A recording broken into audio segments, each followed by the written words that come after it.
Excellent.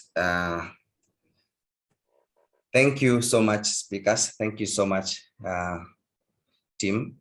We are now getting to the core, to the juice of the presentation today. And our third speaker is one rather than Professor Emirate Professor Kris Singh, who is at the Silicon Valley, California, a distinguished professor of Tsinghua University, and is the theme exposer for today. So to give a very brief bio for Professor, Professor Singh is a founder and a CEO of SRII, located in Silicon Valley, California. SRI mission is to drive digital economy innovation for better world. And also SR provides advisory and consulting services to major organizations on subject of innovating digital economy for major sectors of economy. SRI members include key leaders from industries, academia, research, startups, and government organizations from around the world. For those who might need to get information, you can visit the website of www.sri.org. Kris has been a major senior leader in the Silicon Valley for more than 30 years and has worked with major IT companies as MBI, Intel, and National Semiconductors. To continue giving a brief bio of Kris, he has been working closely with academia to help drive innovation in education and entrepreneurship. Currently, he is a very distinguished visiting professor at Tsinghua University in China and has been an industry fellow in the College of the United UC Berkeley, California, Berkeley, and also adjunct professor in the Electrical Engineering and Computer Science Department at Santa Clara University. Kris has also been on the board and advisory member of several startup companies and a regular speaker at the major forums and conferences around the world. What a privilege for us to have him in this place. So at this moment, I will take this opportunity to give chance to Kris to give us a maiden presentation. Welcome, sir. Can you hear me okay? Yes, sir. All hear me okay? Yes, we can hear you. All right. So first of all, thank you very much for inviting me to this forum. And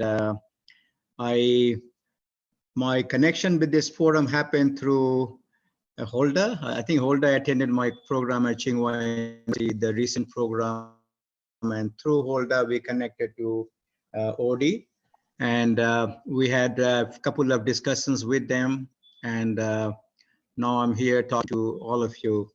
So this is a very important subject for me in terms of Africa and digital economy. So let me first briefly, for those of you who don't know me, I think you heard my background, but let me try to make it, put it very in simple terms.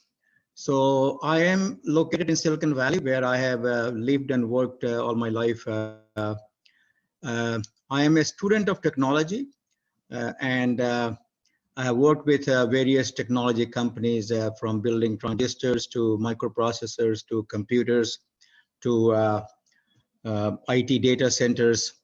So my IBM research, Intel research, AMD, and so on. So I spent about 15 years or so as a student of technology. In the last 10 years, my focus has been to not just build technology, but how to apply technology for the good of society and good of industry, good of economy, and for what we call them a better world.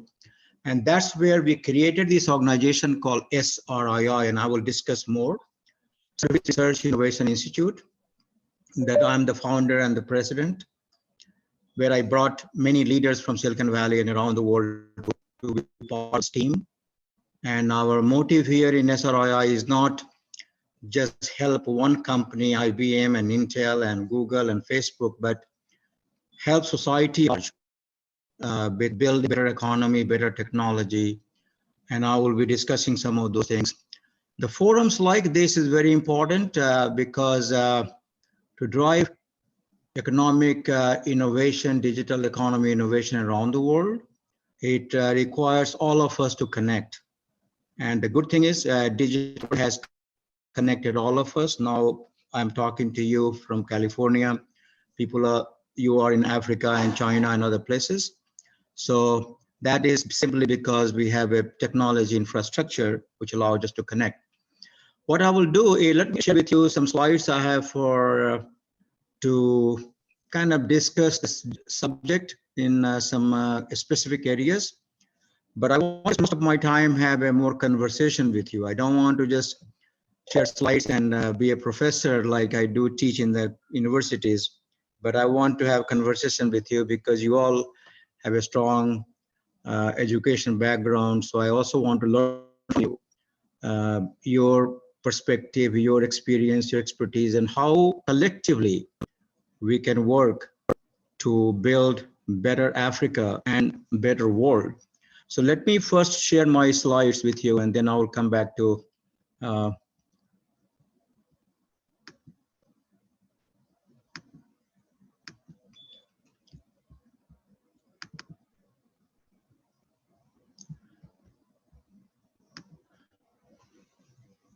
Can you all see my slides? Can you see my slides?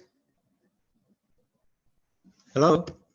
Hello, no, we can see. We can see. You can see the slides, right? Not yet. No, we can see it. No, please. Hold on. I need to, I think I'm sharing again. Let me just a second. In screen, no, share.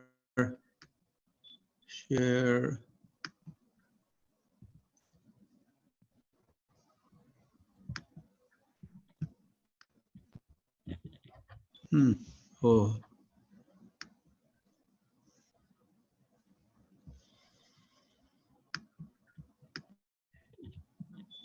Can you see now? No. Can you see? No. Not yet? Not yet. So let me Not yet. just a second. Go to the Zoom. Hold on.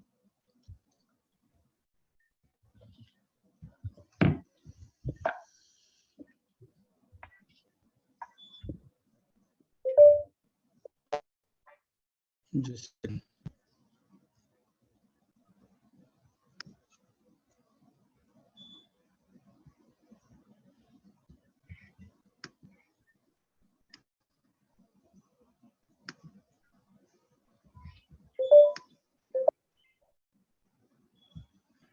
Let me come back to the, hold on.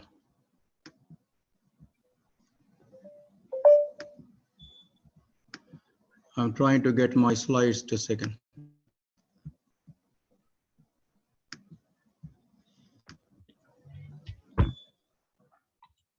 Hold on.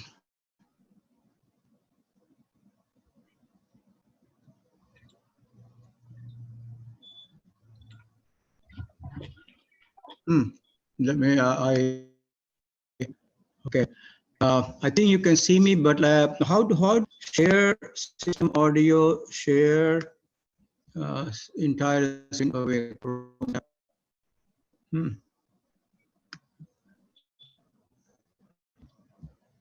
You may stop sharing, then restart it. Okay, hold on.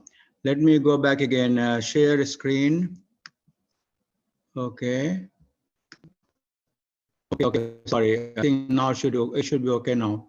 Hold on. Can you see now? Yeah. Yes, it's okay. Okay. I'm Yes, sorry. we can see. Yeah. Perfect. Very good. So. I am not an expert in Zoom when it comes to overseas. I think sometimes Zoom overseas gets a little complicated, but anyway. So this is what I want to do is discuss with you the subject of, I call them accelerating digital transformation for Africa. And what I plan to do is, this is what I had in mind, but I will be very happy to have more open discussion with you. So first thing I want to talk about digital economy. What is digital economy? Where have we come from, where are we today, and most importantly, where we are headed. And I am very fortunate to have worked in the digital industry. Can you hear me okay? Can you hear me okay? Yeah. Yes, we can hear you. Okay, let me see if I can make it even better just by putting a headset. Hold on. Just a second, hold on.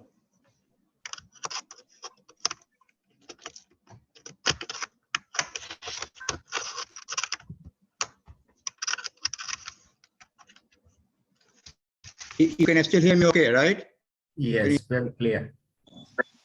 Okay, much better. Okay, all right.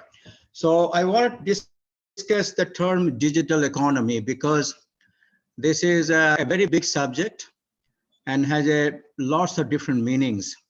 And as I said, I have been very fortunate to be part of digital economy from very beginning, which is building transistors to building computers to building data centers and then building IT services and solutions. So I'll be, as I said, I'm very fortunate to have this chance to work with major companies and key leaders in the industry, Bill Gates, Steve Jobs, Google, Facebook, Amazon, all these companies who are the pioneers of the digital economy around the world. And then I will discuss about the organization that I lead, SRII. How do we drive, quote unquote, digital economy for a better world? What does it really mean?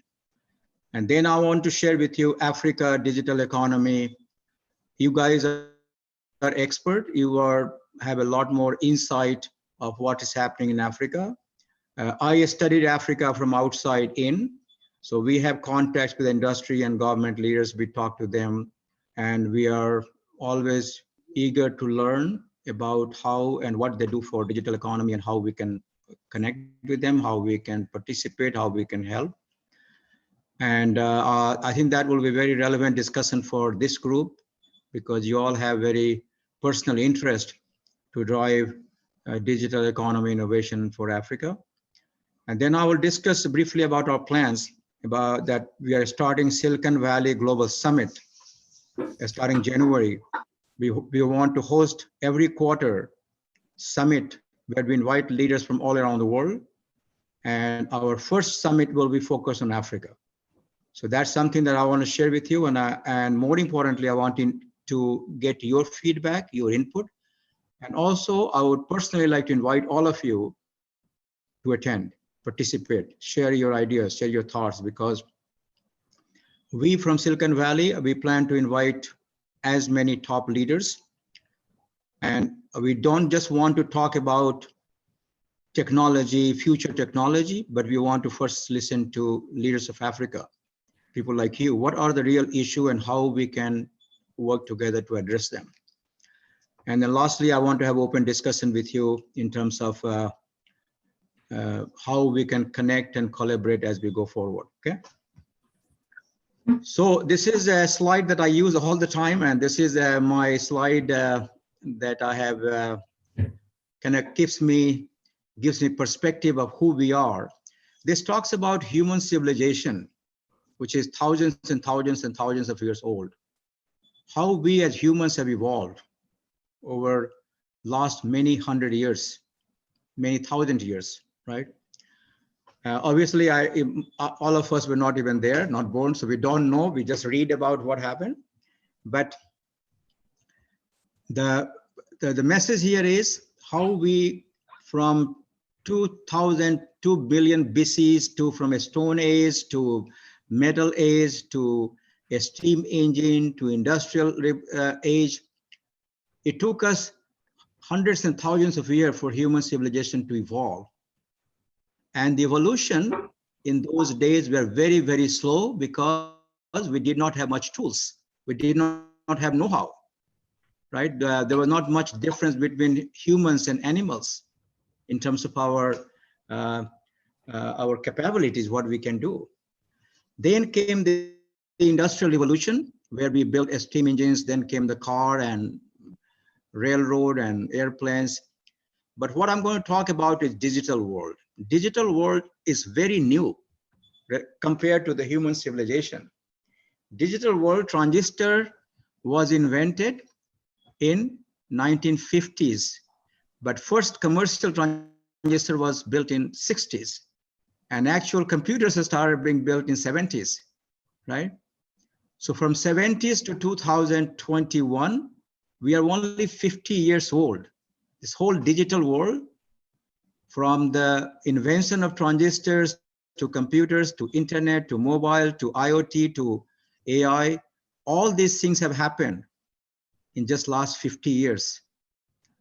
So the key message is our civilization is so old, but what has happened in last 50 years is most significant for us as a human being. The whole world is different. The whole society is different because we have tools and technology that enables us to be more productive and do more things, right? That's one key message, that digital technology has changed the world in a very profound, a very significant way. But the key message, another key message is the rate at which the digital innovation happening is very, very fast and somewhat frightening. So the other message for us is not just be happy about all the innovations happen and how we can be more productive, but where do we go from here? What's the future? What's our role? What we individuals, what will be the jobs look like? What humans will do? What robots will do? What AI will do? Okay. So these are very, very significant questions that we will have to answer. So now, being in Silicon Valley, we are not just involved in driving innovation in technology, but we also equally focused on making sure technology is used for the right purposes. Because we have reached to a point where technology, if it is not used correctly, it can also harm, and harm in a significant way. So you hear about AI. AI is very powerful technology, will make us very productive, but AI can also be very dangerous if it is not used properly, correctly. Okay, so that's the key message, that digital world is driving us in a very, very productive era, but at the same time, we have to be very mindful of where do we go from here and what society will look like and what's our role as humans and how do we really help build a better society, better economy, and more just society which is inclusive and does the right things. So anyway, that's the key point I wanted to share. Now, taking you back to the quote unquote digital economy growth.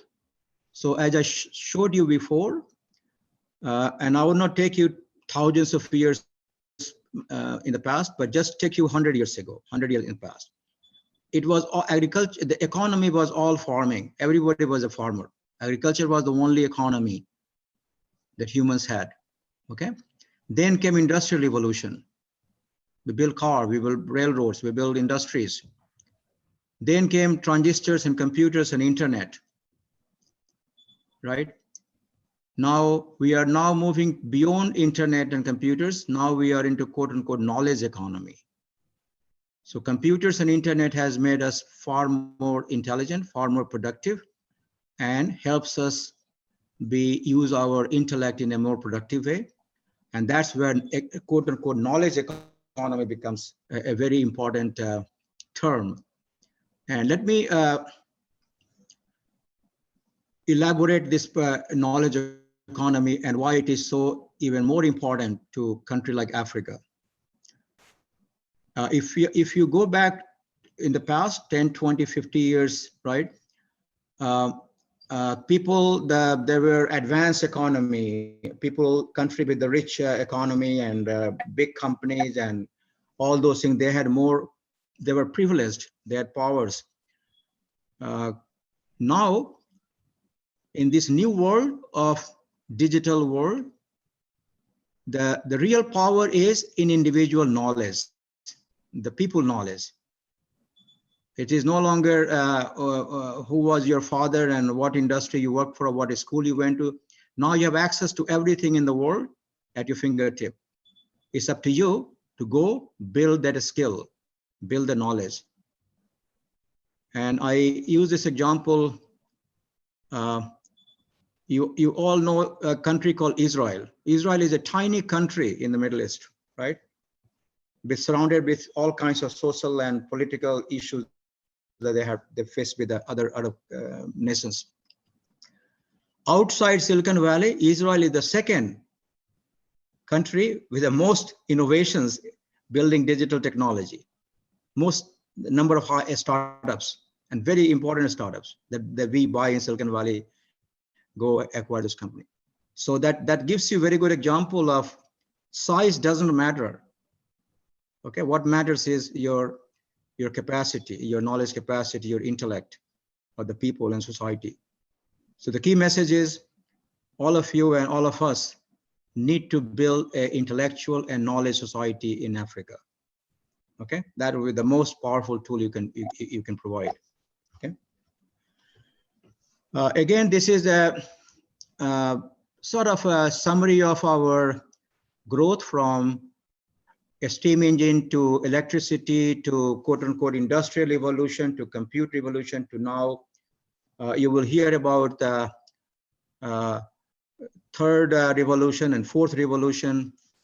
It's nothing just the extension of now the quote unquote the compute power and digital economy to quote unquote cognitivecognification. Is all about human to knowledge connectivity, human to information connectivity, and how that makes us build better economy, better tools, better industry, better society. Okay.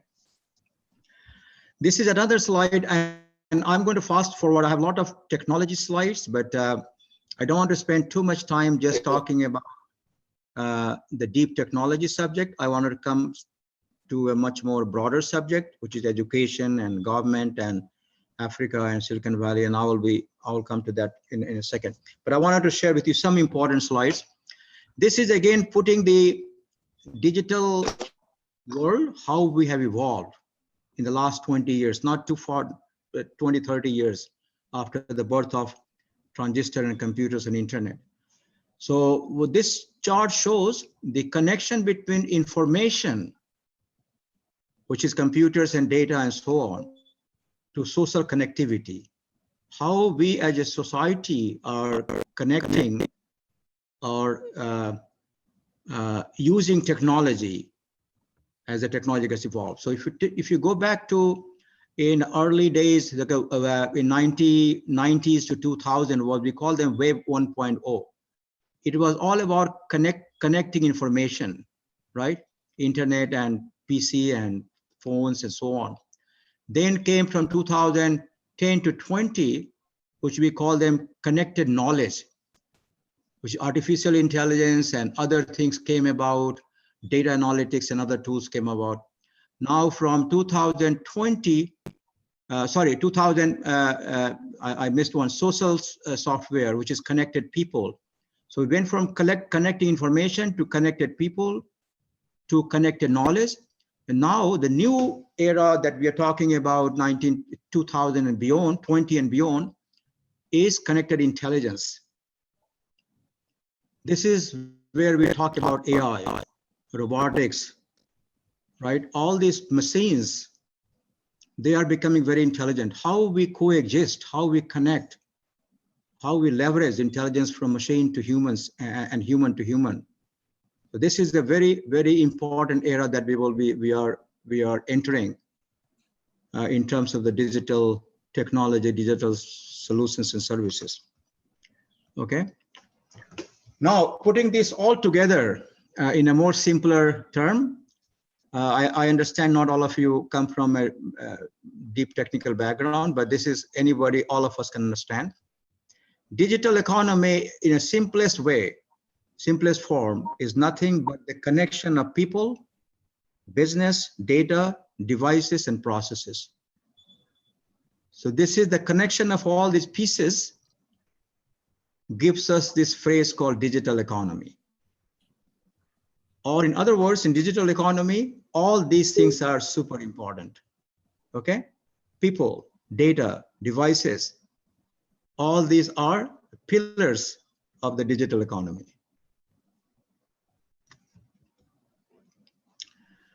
This slide is a little talks a little bit more about how the job market is changing.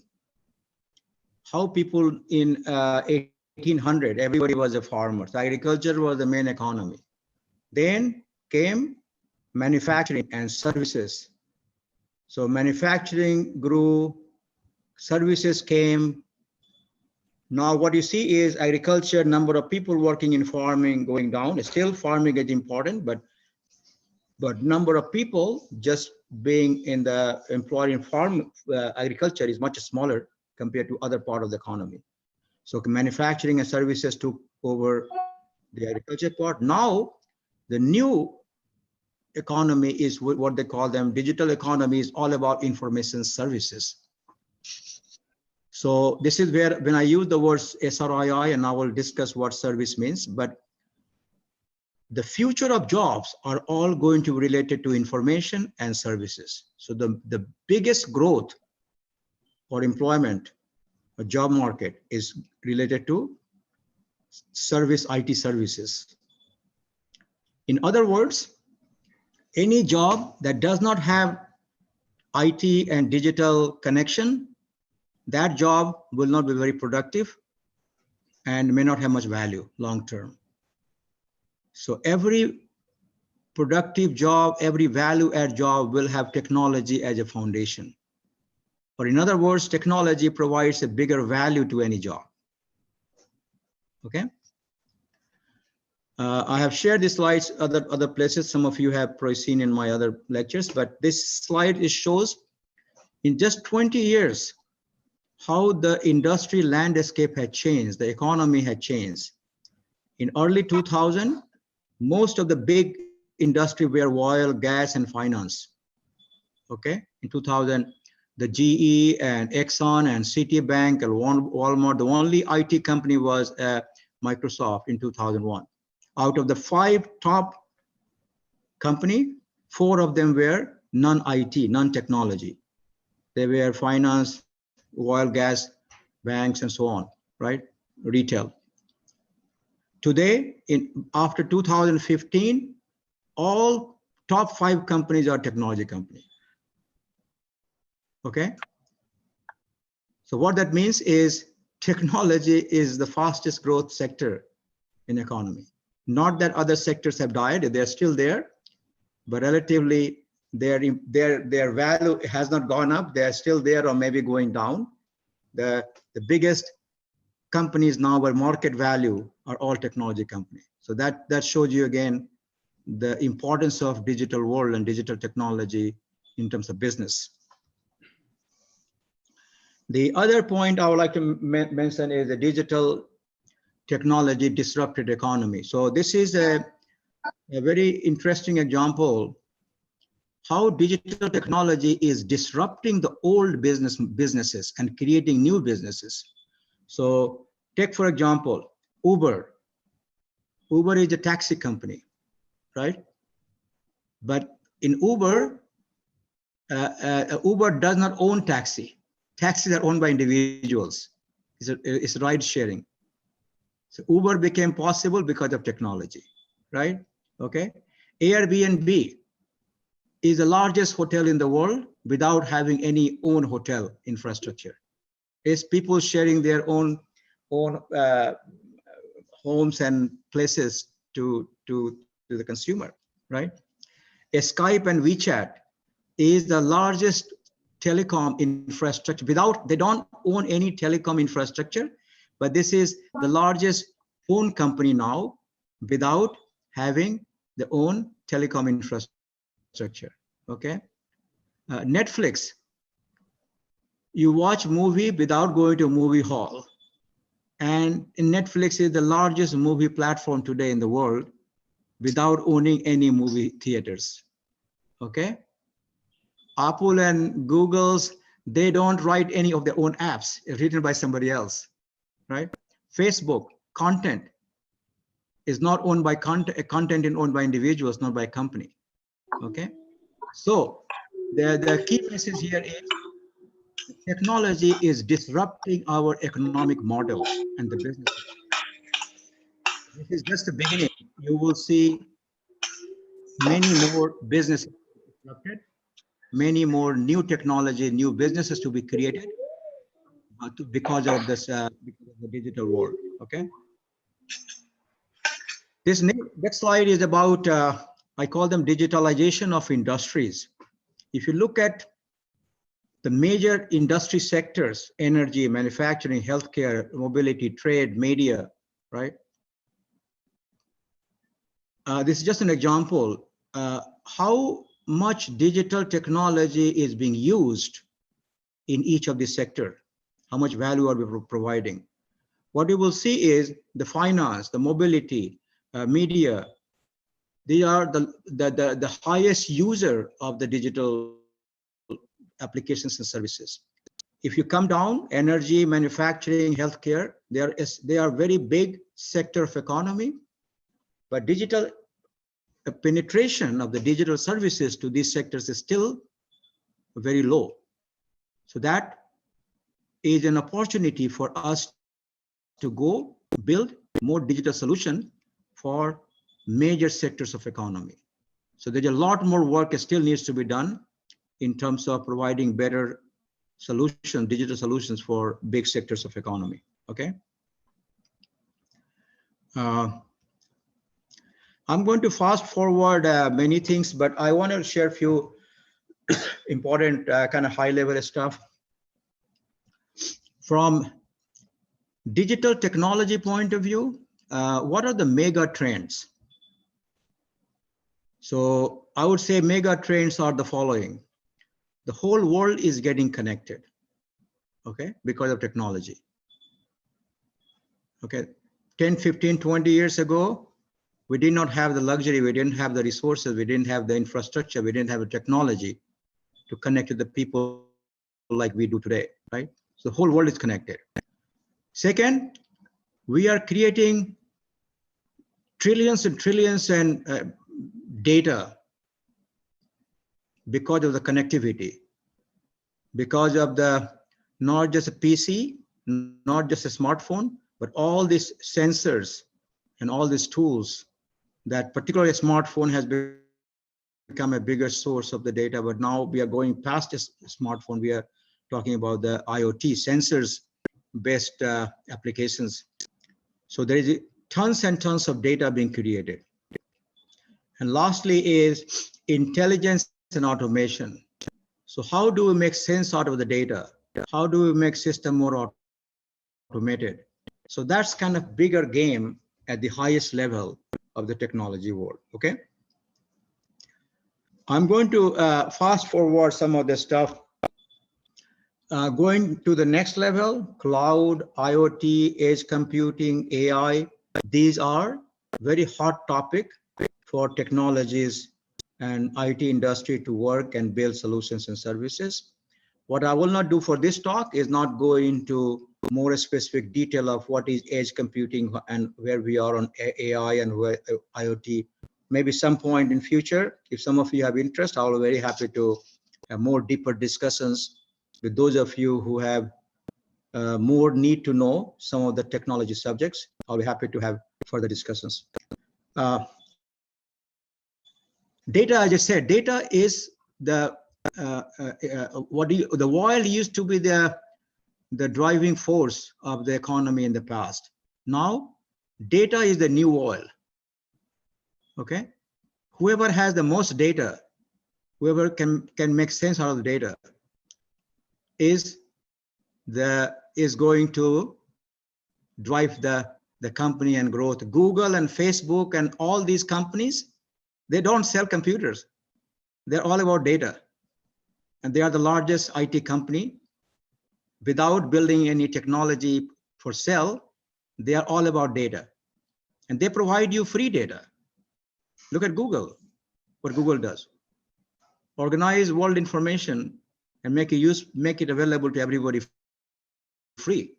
And then they created in the back the ad business to make money, right? So The key point is data is going to be the most important asset any country, any individual, any organization can have.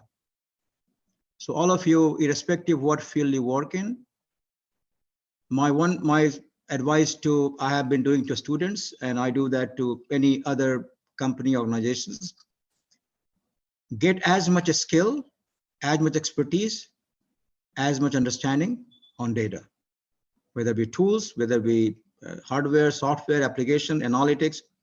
It's all going to be about better analytics of the data, better understanding of the data, because data will drive new businesses. Okay.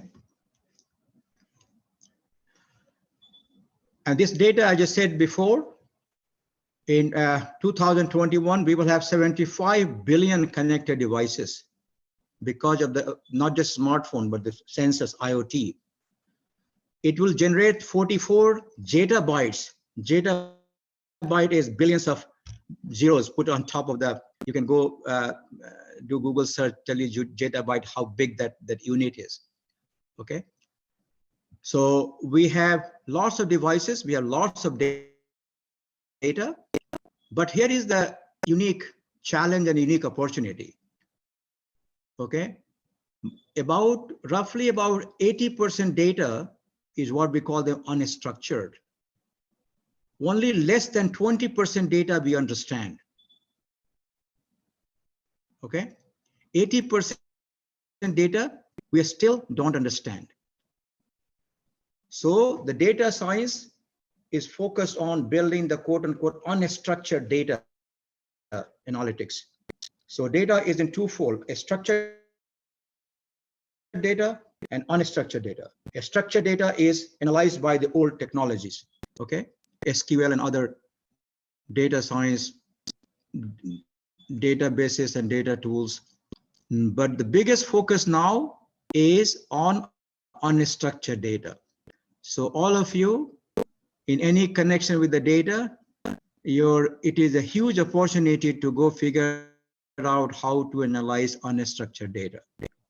So AI and other technologies has a major role to play in analyzing those quote unquote unstructured data. Okay.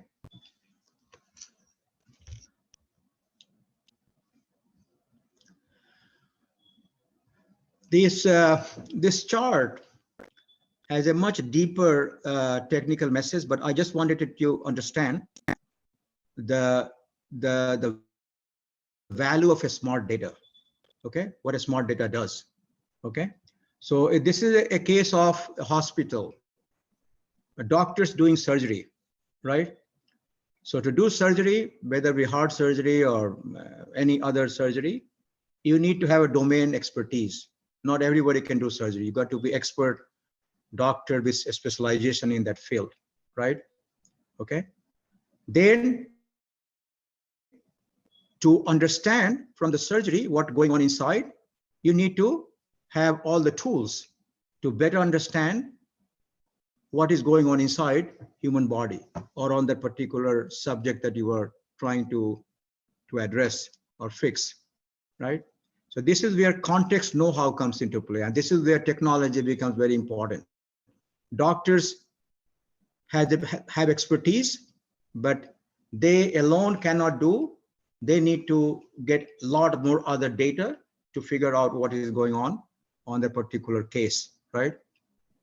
And this is where machine learning becomes important, where doctors get tons of data related to this issue that he worked on from all over the world, and uses this new field called machine learning and AI to better understand, better analyze that particular case.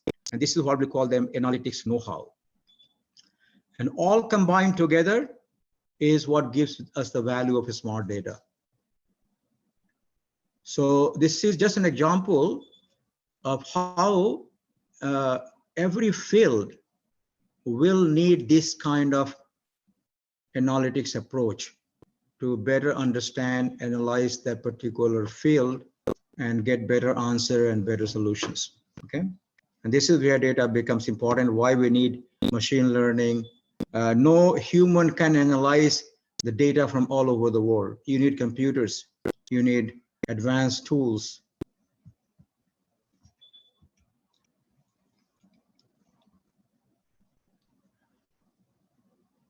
So a smart data is all about creating new business model, business value. Okay. So I think I already walked you through from domain expertise to context expertise to analytics tools, and then it gives you all these added value. And this is what we call the business model, right?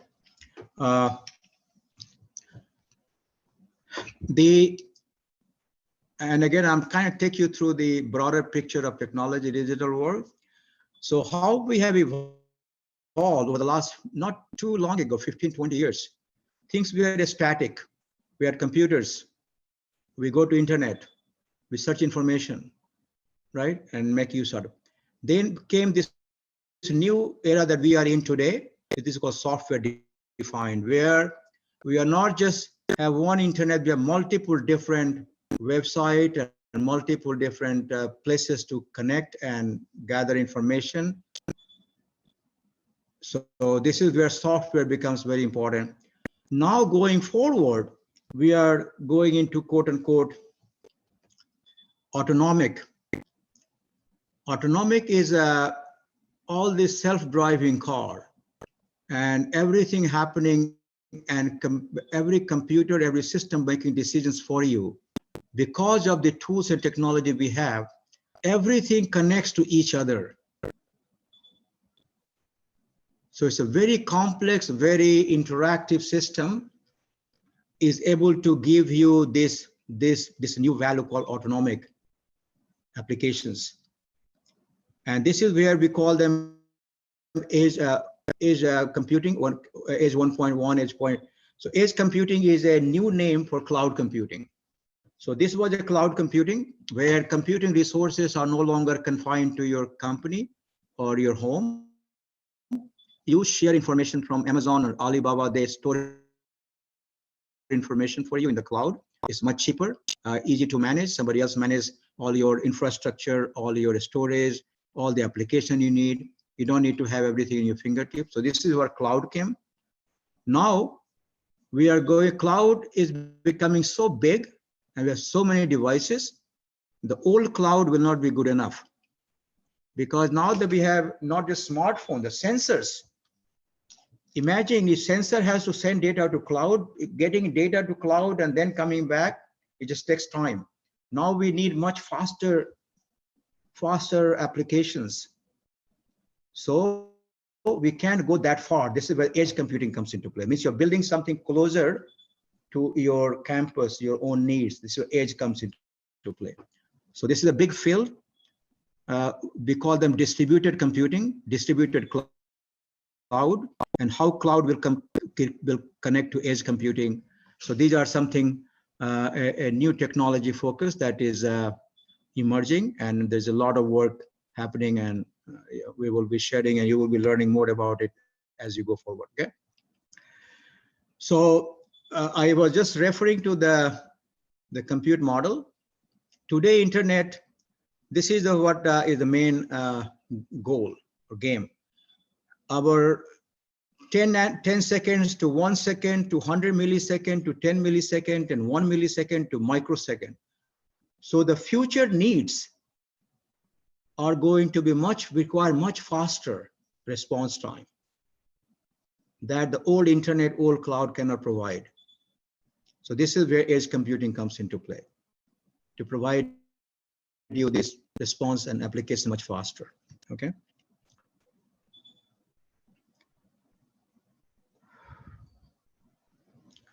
This is called peer-to-peer computing. So it's no longer just sending everything to the cloud, but it will be much more interactive, where there will be a distributed cloud, distributed infrastructure, where everyone talks to each other. The peer computing becomes, we all individuals also share our compute power with others.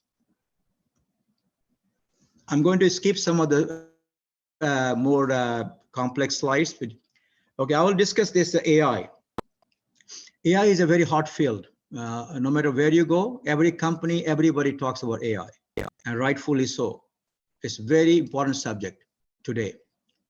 Why? Because AI is a big field because of the fact that we have tons and tons of data that our old systems, forget about humans, even old the computers cannot analyze and digest.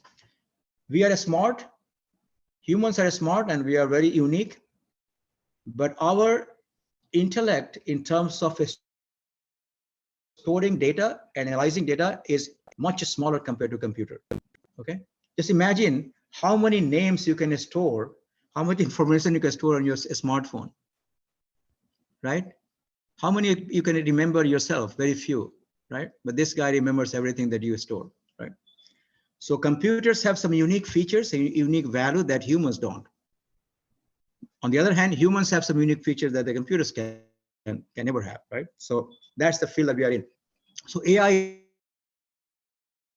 is all about, at the highest level, AI goal is to make computers act like human, make intelligent decisions like human. And AI is a field, has existed for many, many years. It's not new, okay? It was when I was starting, AI was there even 20 years ago. But AI today is far more realistic than what it was 20 years ago. The scientists had a good novel idea. Hey, we want to make computers behave like humans, make intelligent decisions. But they were limited in terms of what computers could do compared to what we have today. So just give you an example.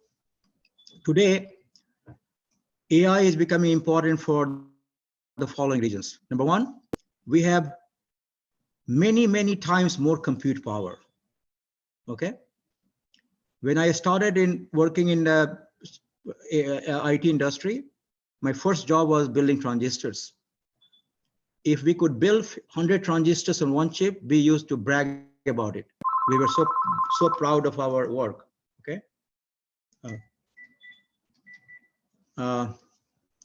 So building 100 transistors was a big deal in 80s. Do you know how many transistors are built today on one chip, one silicon chip? Almost 40 billion with the B. So we have gone from 100 transistors in the 1980s to 40 billion transistors on one chip today.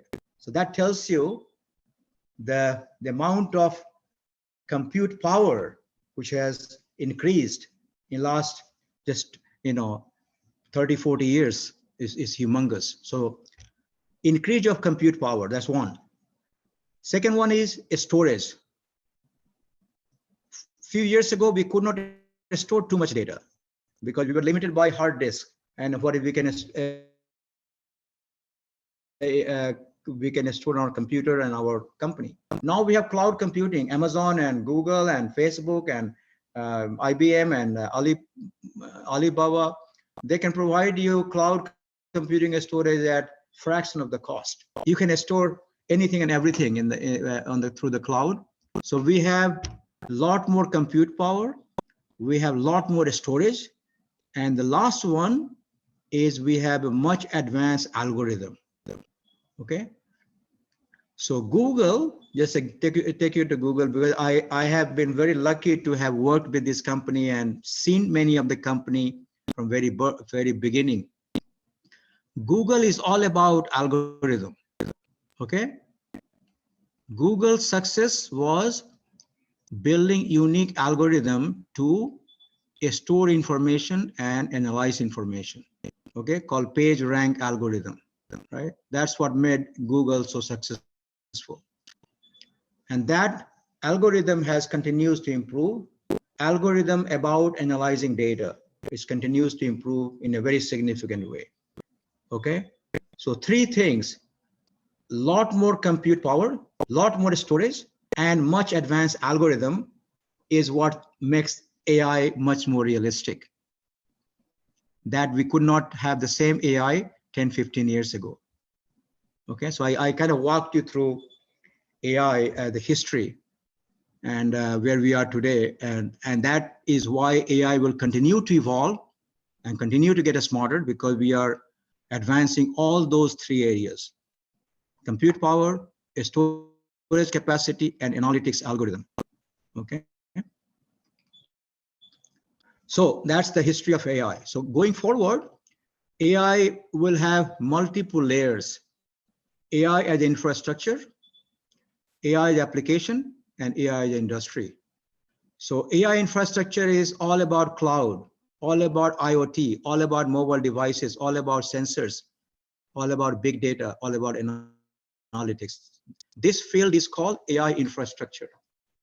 Then this infrastructure gives rise to new field called AI applications. This is where machine learning, robotics, cognitive system, intelligent automation, deep learning, these are new field of AI applications. And these applications are coming because of the AI infrastructure that we have now. Okay. And now AI infrastructure and AI application will give rise to new AI industry. So every industry we know today will be AI enabled. Okay. We already know about autonomous cars, the factory, the education, the agriculture, every sector of the economy is going to be AI enabled. And for the reason I just mentioned to you, because of the fact that we have much advanced compute power, much more storage, much more intelligent algorithm. And this is what the whole deal is about AI, where we are headed. Okay. Data security is a big subject. You all will deal, and I will discuss a little bit more in terms of Africa. This is even more important for Africa, but it's important for every country. So at one hand, we are building digital technology infrastructure businesses all over the world. And at the highest level, internet is all about connecting everyone all the time in every part of the world. Give access to everyone to all the informations. That's the ultimate mission of the digital world. But the challenge is giving access to everyone can be a problem, because there could be some bad characters. Bad characters can create bad problems. And that's what's called a security issue. And all of you will hear, and we all will hear about all different kinds of problems that happens. So how do we address a security issue is a very big deal, because at one hand, we are continue to grow digital infrastructure, digital business, digital technology, but at the same time, we become more vulnerable. If everything becomes digital, and if we don't have the right control or security, the whole thing can come to a standstill, and the whole world can just stop, because the fact that we all dependent on digital, and just few bad characters can cause the whole infrastructure to go down. So security becomes very, very important, and all of you will hear more, and I will discuss a little bit more about security. I think I already talked about AI, but you will hear AI in different languages. People call it deep learning, machine learning, AI. So these are all part of the AI is a big subject. Under the AI is machine learning, and under machine learning is the deep learning. So it's just a different phases of the AI that you will hear people use. 5G is another very important cellular technology that is going to provide much faster data rate and connectivity and new business model, because now most businesses are done through the mobile technology. So this is a very important technology field that's emerging, and not too far. We are very close. It's already happening in many parts, but it will bring about a new level of productivity, a new level of businesses, and so on. Okay. So what I have done so far, I hope you follow me, right? So I hope I didn't make everybody fall asleep. What I've done so far is given you a picture of the digital world.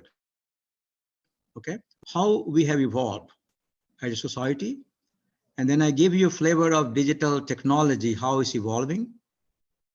Some of the examples of those technology, AI and data analytics and so on. So you get a flavor of digital economy and digital technology. Now I'm going to talk about SRII that I lead, and I created this organization from IBM Research. And this is very relevant to our discussion about Africa, because it's all about helping technology for a better world. So when I was running the research team at IBM, I was leading their IBM service research organization. And if you look at IBM as a company, IBM has evolved. IBM used to be a mainframe company. Then mainframe came PC company. And then from PC came to IT service company, right? So IT service was their big transition for IBM. So I had worked in Intel and other company before in Silicon Valley, but I came to IBM to understand quote unquote IT services, because I had not worked in service sector or industry sectors before. So I was any job that I have taken, every job I took is all about learning. I never took any job for title or promotion. And my all motivation was how I can learn the next frontier. So I learned how to build transistors and computers and data centers in Intel and other companies.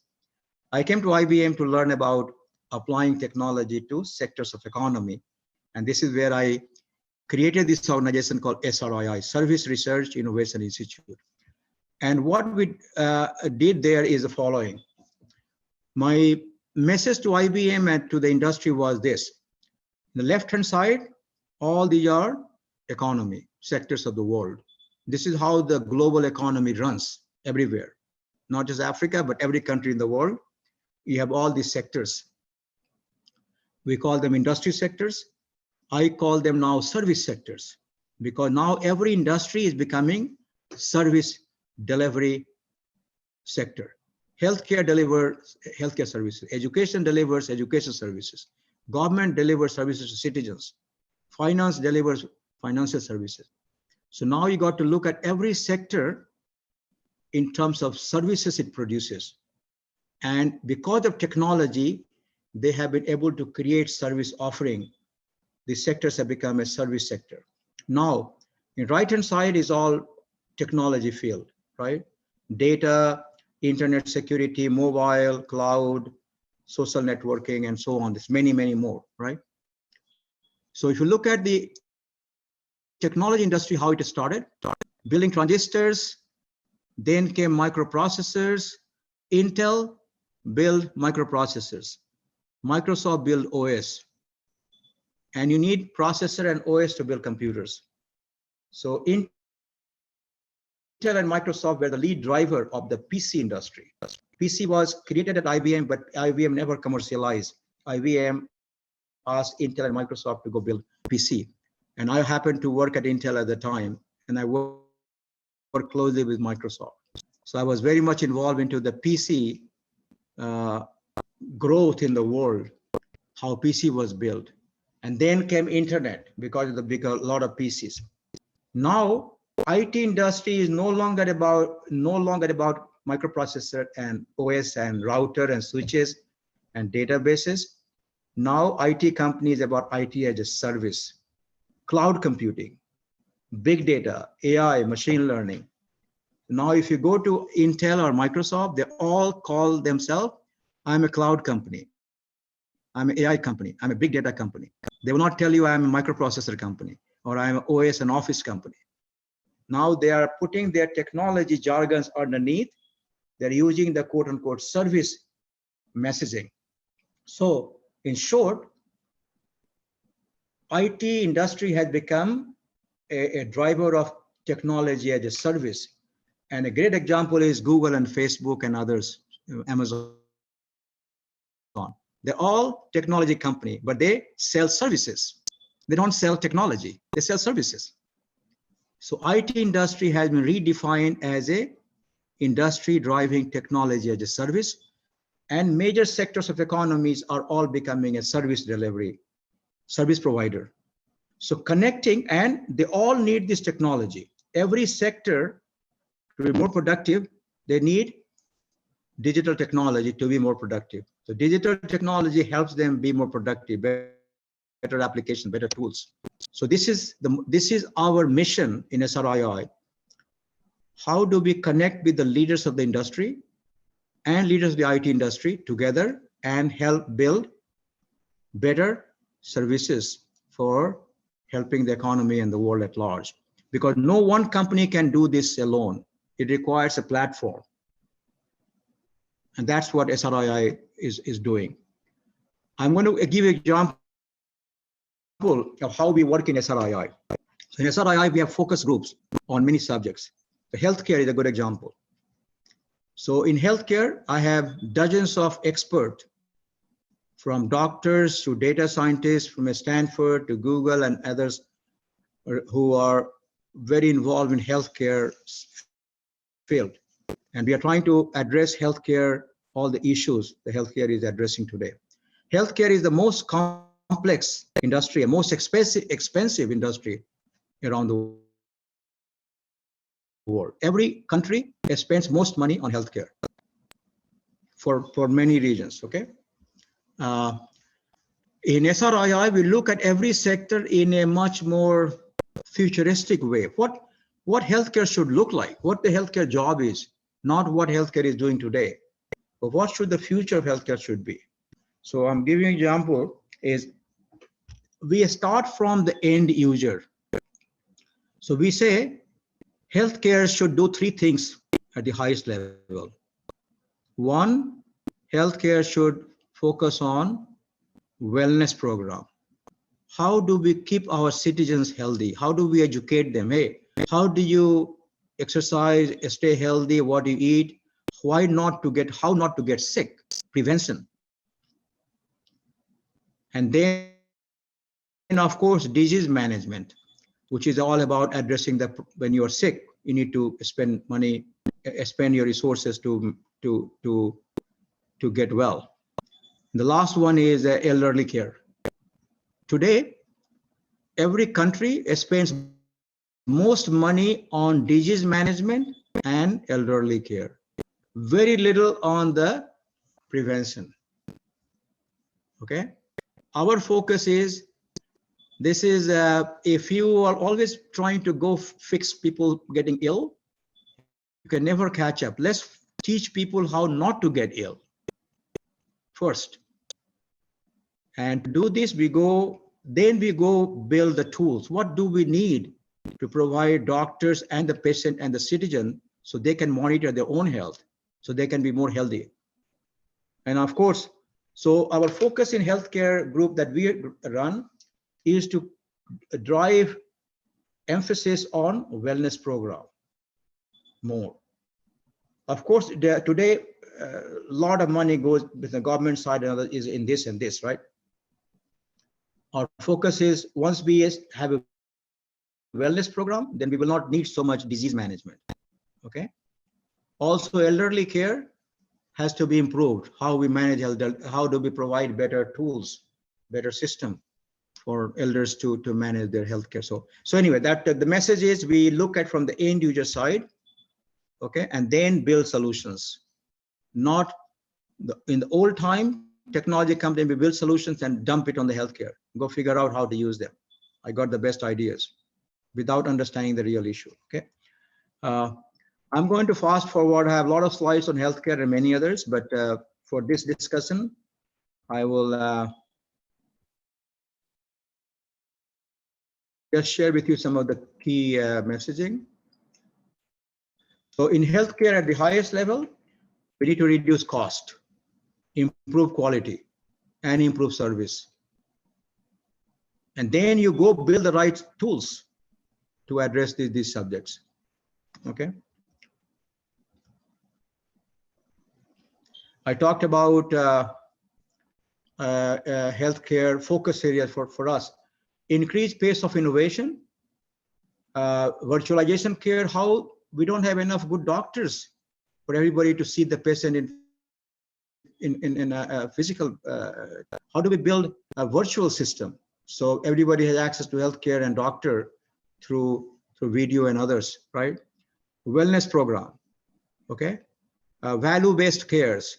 Rise of consumerization means let the consumer define the quality of healthcare. not the hospitals. The consumer will pay for the services they get. Okay.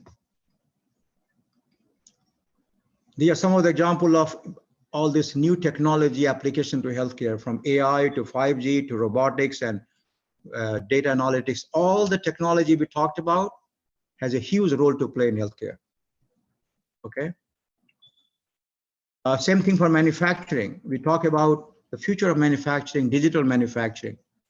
There is a tremendous value and need for robots and IoT applications in the manufacturing sector. Agriculture is a big part of economy in Africa and many other emerging countries. And this is our message to agriculture world. Agriculture has been a very low-tech industry. A lot of work is done manually. We want to help the farmer by building all these digital technology platforms so they can have much better integration of their farming activities and data analytics and delivering their services and solutions to the market. Okay. A smart city. Cities are becoming very crowded. People moving from urban, rural areas to city, obviously for employment and better earnings. But city doesn't have the right infrastructure. How do we make city more smarter? So there are many, many things we need to do differently. Okay. How do we make government more productive? How do we provide a government architecture for government to provide better services to their citizens? Okay. Now I'm coming back to a subject which is more closer to this group. All of you are from academia world, professors and students. And I have a very special message for you. This is one of the most important subjects, not just because digital technology, but for society going forward. Okay, in the digital world. That's called innovating our education and entrepreneurship. First, education is no longer just going to college and getting a degree. Okay, I was just speaking to Holda and Odi a few times earlier, and I was trying to emphasize or de-emphasize the value of degrees. I even suggested that they should drop the word doctor, that I'm a PhD and others. Those are all old way to show your capabilities. Now the new way is no longer degrees. Your new way is all what you are able to innovate and create and build. Right? Your capability is not connected to the degrees anymore. Okay, and all. So education is now a lifelong, 24/7 lifelong learning. And I can give you many examples. I teach this program at Tsinghua University. Is just one example, but I teach at other universities. I have, as I said, I have lived in Silicon Valley and I have seen the growth of all the Silicon Valley companies and how they have, even those companies have changed. So I can give you a story. Silicon Valley, Google is a very, very big name in Silicon Valley, and they have been very successful. When Google was built by those two guys from Stanford, Google, Larry and Sergey. In the beginning, they were very, very picky about hiring people. So they will only hire people to join Google from the only top schools in only US. Stanford, Berkeley, MIT, Harvard, Yale. They had a list of 5 universities. If you didn't go to those top universities, you will not get even, they will not look at your resume. And then they will look at your what subjects you studied. What was your GPA? So they were very, very picky about who they hire. So they were very selective based on their schools they went to and their academic performance in those schools. And of course, they did interview. Then after a few years, they did some survey within Google. And they found the most productive employees were not necessarily all the top ranked school and with the top degrees. The most productive employees were quote unquote very creative, very innovative, very hands-on guys who made things happen. And let me give you one example. Sundar Pichai is the CEO of Google. Okay, CEO, the head of the Google. Larry and Sergey have kind of backed off. They're still involved, but Sundar runs the whole show. Sundar, I have followed him. I know him. He comes from a very humble background in India. Okay, he was raised by his parents in one bedroom apartment. His apartment did not have running water. Okay, he had to go outside his apartment and get water from a truck and bring it in the house. They had one motorcycle for he and his brother and his parents to drive. So he came from that background, right? He did not study computer science. He studied material engineering. Then luckily he ended up coming to California, Stanford, to do his master's. For him to come to Stanford, his parents have to spend all their whole life earning to buy him a ticket to come to America. Okay? So that tells you the background he came from. To back in 80s, whatever the cost of airplane ticket from India to California may have been $1,000. So $1,000 was their total earning in life. And they spent all their money to buy him a ticket to come to America. And then he goes to Stanford, studied engineering. He didn't study computers. At Stanford, he saw computers. He never got to work with computer when he was in college in India.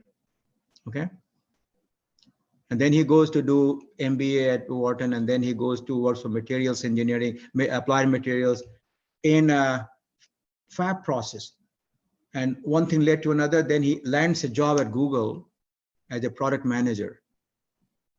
And once he landed a job at Google, he was very successful as a product manager. So under his leadership, Google launched a lot of important products. The Chrome, Android, a lot of the important successes were done by him and his team. So because of his success in driving growth of Google business, like Android and like Chrome and other applications, Larry and Sergey promoted him. First promoted him to become a CEO of Google, and then they made him a CEO of Alphabet, which is the parent organization. So my example to you, the reason I gave you is the performance of Sundar Pichai what made him a CEO. Okay, he didn't study computer science, and he runs the largest computer company in the world without having a computer science degree. Okay,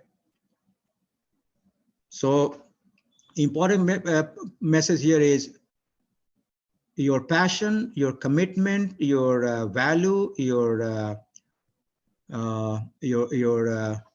bigger deliverables, what you do, the value you provide is most important. Okay.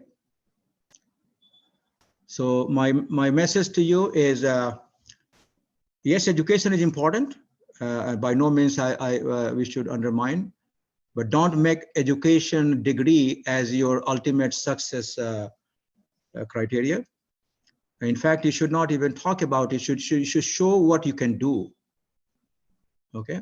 In fact, I am today at Google. I would say Google wants to hire most people with a bachelor's degree. It's not publicly stated, but they want to hire people out of college as soon as possible, so they can have their intellect build some product solutions. There is a big disconnect between university and industry, and particularly in emerging economies, because you don't have really advanced industries. Silicon Valley we are very lucky because we have industry and universities all connected together. We have Stanford and Berkeley, two top universities in the world, all connected to Silicon Valley companies. Okay, so that's the one advantage that those universities have, because they have access to all the top companies. Most big IT companies are here in Silicon Valley, right? where nowhere in the world has this privilege. So this is where what I'm trying to share with you is learn from the success of the Silicon Valley companies and education system, and how do we apply that to the rest of the world. So one is focus on your learning, focus on skills. You never know enough. As I said, I have studied physics, electrical engineering, computer science, management, multiple degrees. And I tell you, every single day, I feel I need to learn more. I don't know enough. Okay, so that's I think mindset we need to all keep. Second thing is, yes, sir. A second, sir. Okay, please, just a reminder, we are 6 minutes to the wrap-up time, sir. Okay, so let me try to summarize that quickly. Okay, thanks for reminding me. I forgot that how much time we have. So anyway, the education should be 24 lifelong, interdisciplinary. Learn as many subjects. Build entrepreneurship. Entrepreneurship is about building solutions, not just a subject. Okay, focus on creativity, apprenticeship, and of course, online education is available at your fingertip all the time. Okay, it's no longer you have to wait for colleges. You have college at your fingertip every minute. Okay, this is the example of the program I taught at I teach at Tsinghua University, where Holda and many others have attended. And I welcome many of you who are not attended. I would urge you to join, because we do this program twice a year at Tsinghua. And this is very well received. And I get many, my colleagues, 30, 40 colleagues come and present their expertise. So something that I was saying before, what is entrepreneurship and how we define those leaders? And I'm going to fast forward some examples. Steve Jobs, for him, stay hungry and stay foolish. This guy built Apple computer. He always thought that he doesn't know enough. Okay, these are the Google founders. Organize world information, make it useful to everybody else. Facebook, get world connected. So all these guys are driven by certain mission. I can tell you this, people talk about their wealth. None of them are driven for money. I know them personally. Okay, they work harder than most of us. Okay, just to achieve their mission. Okay, Jack Ma, Alibaba founder, right? Your attitude is more important. Okay, Jeff Bezos from Amazon, he started building Amazon 20 years ago from his garage. Now Amazon is the largest company in the world. Okay, Bill Gates, how do you drive the quote unquote the success is more important. Don't be afraid of the failures. Failure is a part of learning, right? Entrepreneurship is a cycle where you're trying to solve societal problem. Okay, this slide, product and services. What the era that we are talking about, digital economy, service becoming the most important, not the product. This example of Amazon, the device, right? This device, the Amazon can give you almost free, right? They sell services. People build devices to sell services. So it is all about service, not about product. Okay. Technology drives new business. Business drives technology. So this is very important. The innovation is not one directional. It's a multi-directional. Google created the search engine. They did not have business model. Selling ad was never a business before. Selling ad was developed later on after they had the technology. So Google is a good example of how technology like PageRank algorithm created this new business called selling ad. The second example is Amazon. Amazon started with selling books in the garage, and they were very successful in selling books. So Jeff Bezos wanted to sell more things. So they wanted to sell more things on internet. to sell more things on internet, they build infrastructure. And that infrastructure became cloud computing. And now cloud computing is their biggest business for Amazon. So Amazon business model innovation, selling things on internet, is example of creating new technology. Google creating PageRank algorithm to build new business called selling ad. So this is an example where in one case, technology innovation drives new businesses. Other case, business innovation drives new technology like cloud from Amazon, okay? It will talk about innovation. What are the key pieces of innovation? I would say at the highest level, there are 3-4 things that you need. You need people, technology, process, and some money. But the key message to you from here is most important thing is the people. If you get the smart people to work to build, to address an important subject, everything else will follow. Okay, money is very easy these days if you have the best ideas and you have best team. So focus on team and focus on the finding sub.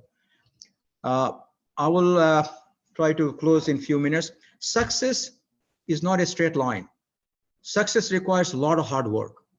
Okay, so those the people I give you example, they were not successful overnight. They all worked very, very hard. They failed many times. They were very frustrating. So success has what we see outside is a big quote unquote something on top of the iceberg, but under the success, a lot of hard work goes on, right? All this chart are the most successful people in the world, and go read about them. They have failed many times. None of them were successful overnight. Okay, so don't ever get discouraged by quote unquote any failures are a process for learning. Failures is a step towards success. Okay, Africa, I wanted to close with just a couple minutes. Back to Africa, digital economy. I got this slide from one of the paper I read about how African government are looking at driving digital economy innovation. And I thought it was a very, very good chart. It talks about regulation, infrastructure, human capacity, and entrepreneurship. Very similar to some of the things I mentioned. What I have done is I have taken those pillars that they put and provided you some more specific detail around those. So Africa needs the following. Number one, they must have better access to internet. Okay. Out of 1.4 billion people in Africa, less than 300 million people have internet access. That's pretty small. So we must increase access to internet significantly. And why? Because 10% increase in internet gives you a growth of 1.4% in GDP. It has been researched and scientifically proved. Internet penetration has direct impact on your GDP. So African country must work on getting access to internet to a much broader population. Policy regulations are very important for digital economy. And particularly Africa is a very large country with different regions and different government system, different policies. And sometimes they're not totally aligned to drive those growth correctly. So it's very important to have their policy and regulations aligned to address those. Cybersecurity is very, very important and going to be more important for African countries to connect with the global infrastructure, global economic system, because you're part of the bigger picture. If you cannot control the cybersecurity in your own country, in terms of the data privacy and other infrastructure, you will have a hard time doing business with the rest of the world. Okay, so cybersecurity has to become very, very important. Digital transformation must be inclusive. It's not just about economy, it's about environment, it's about society, it's about making sure everybody gets equal opportunity. Okay, it's not just rich gets richer and poor gets poorer. Okay. Lastly, I think I talked to you all about future skills. Quality of education. Emerging countries still need much better quality of education, but my message to you is that's no excuse. You have access to best education system online. You have education access to everybody in Silicon Valley all around the world. And that's one thing that I'm trying to do is to provide you that infrastructure the platform for anybody to connect to the best and the brightest on any subject. So you're not confined to your local infrastructure, local system. Okay. Last slide is this. This is what we are doing in Silicon Valley starting January. We are going to host quarterly summit where we invite leaders of different country, different industry sectors to have a discussion with the leaders of the IT industry in Silicon Valley and address some of the issues that I just talked about. And our goal here, and to give you more specific, our first summit we are planning to do with Africa.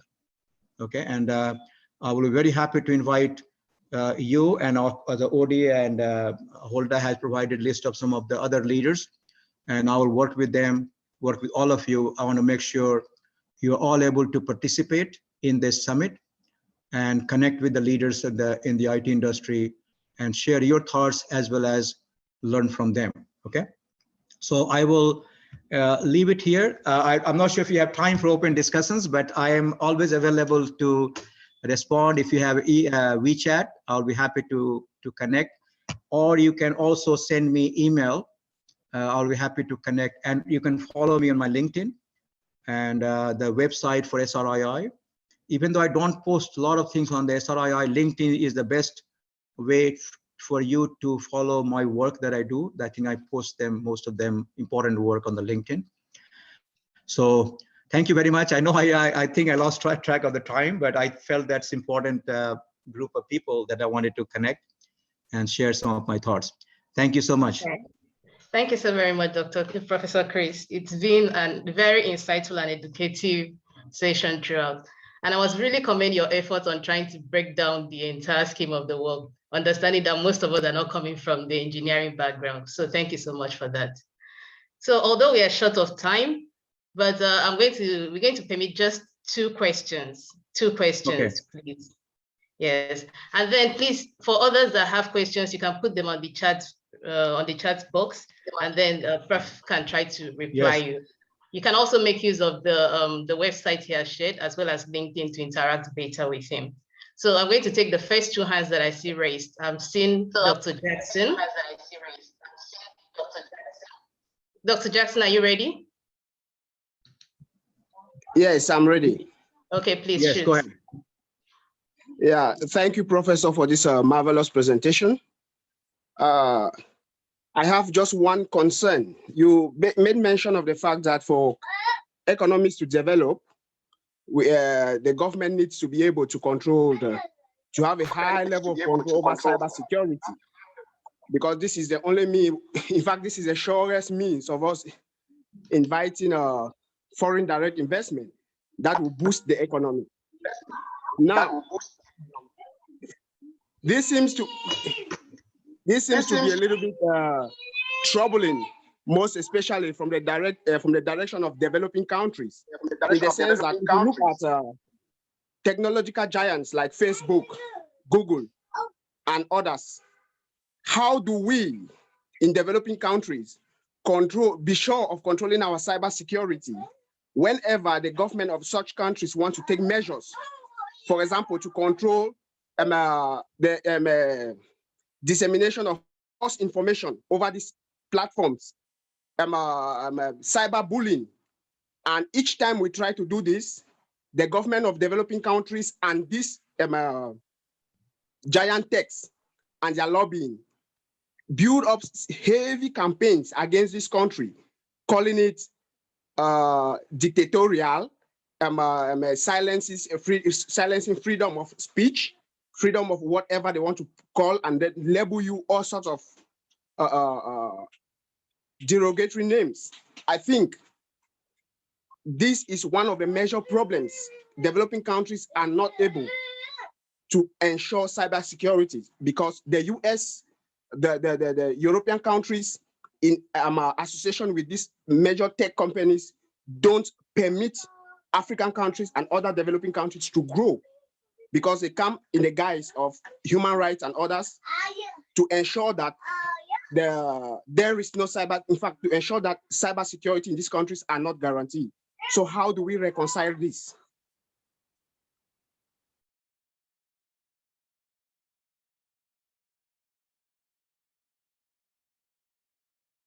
Prof. Kris, you're muted, sir.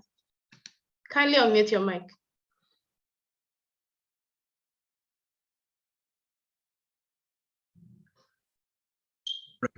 Okay, so you can hear me now. Okay, so my message to your question is, which is very broad subject. I can tell you this from Silicon Valley, Facebook, and Google. Yes, there are some issues that they are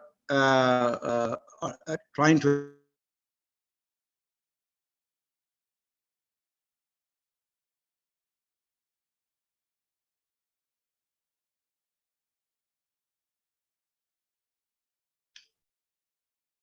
What is happening is the Google and Facebook never ever thought that their platform and number of interaction, number of data will become this big, right? I know the company very well.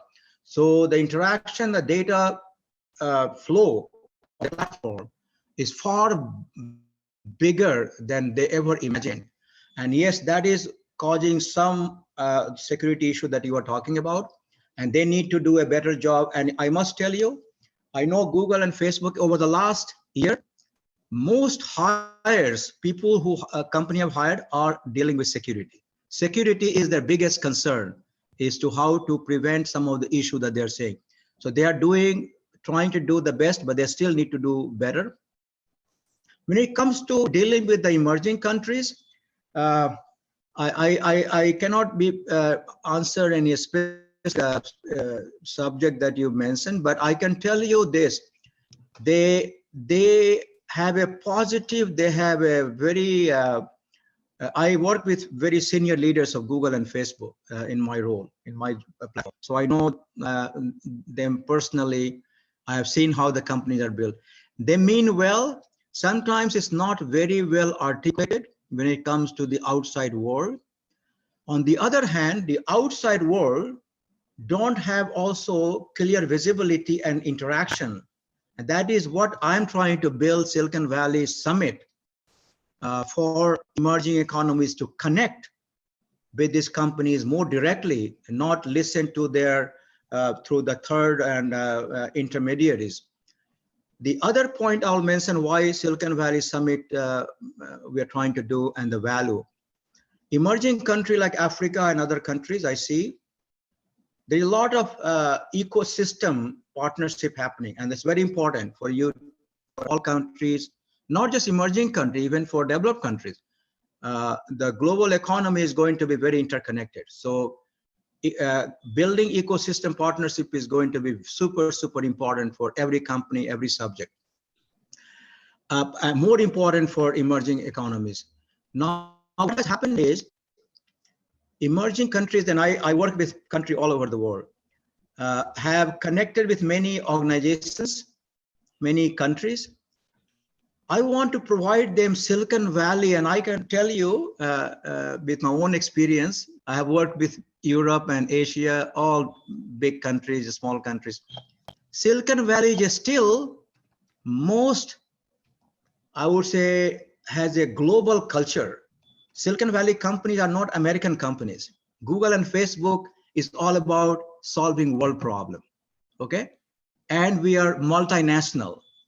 So Silicon Valley is probably the most international and the global culture and global perspective. And that is something that is not very well articulated. And what I'm trying to do from the summit is to provide you the platform, provide the visibility so that you can have a more better understanding. And even other companies in Silicon Valley can have a better interaction with the key leaders in emerging countries. So I gave you a kind of broad answer to your complex subject, but I totally understand. My comment about cyber for emerging country like Africa was more for African country to grow their business at a bigger level.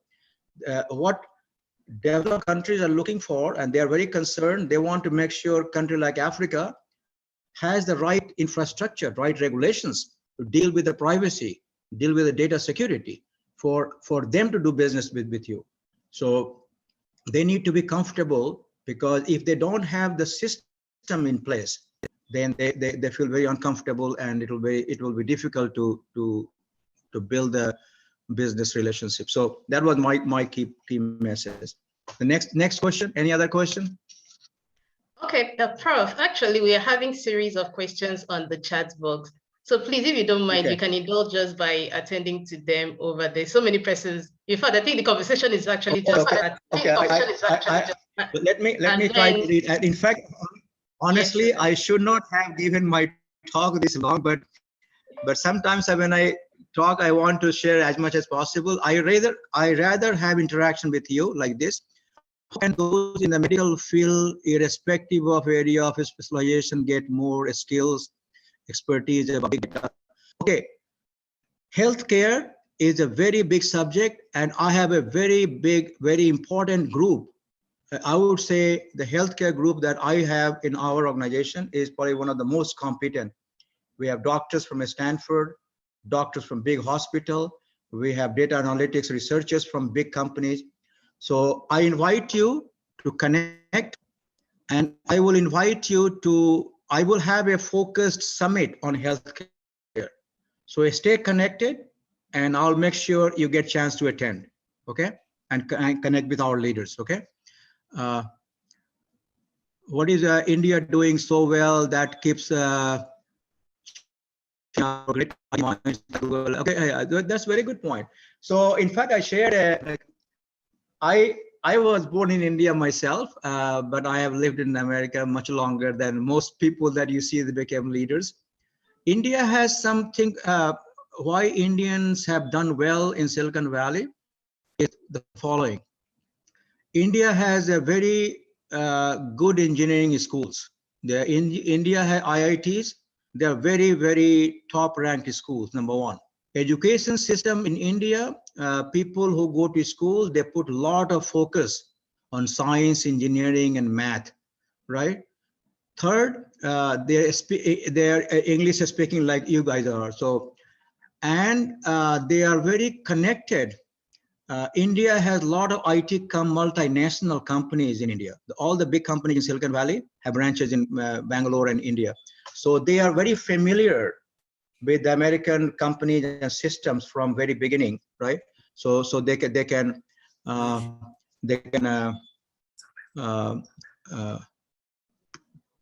right. So those are the things I think Indians, I feel that they are one thing they do is they have an analytical mindset, and they are always quote unquote working hard but everybody works hard. I think there are also other people outside India have done well. For example, there is a F5 network is a company that I'm also connected. He's a CEO of F5 is from Kenya. Okay, and I have invited him to my summit for Africa, and many of you will get to meet him. He wants to meet with as many African leaders. So yes, there are people outside India also, but Indians have done well in the IT industry because of the reasons I mentioned. Okay, let's see what else. Yeah, Prof, okay. I think we're out of time, right? I'll work with Holder, and we'll collect the rest of the questions and send across to you, and we can get the feedback back to our participants, please. I think that will also help us. Yes, sir. Yeah, I'll be happy to. Thank you so very much, sir. And for some of you, you can connect me through WeChat or send me email. Yes, email, sometimes I don't respond to every email, but I will try. But I'll be very happy to connect. But thank you all very much, and please keep in touch. Hold up, please make a list of these people and keep the list. Send it to me, and Okay. I'll also invite them to our global Silicon Valley summits. Okay. Okay, noted. Thank you, Professor. Thank you so much once All right. again, Prof. We appreciate your time. We appreciate the resources and everything you've shared with us. Please, for those of us on WeChat, we've shared the links. Please kindly get in contact with Prof. Kris and all the questions that you have for us. Thank you so much. It's been a wonderful session. So Dr. Yugi, over to you, please. Thank you, Professor. Thank you, Professor. That was a wonderful presentation. And so the meeting is still ongoing. And now we're going to have our fourth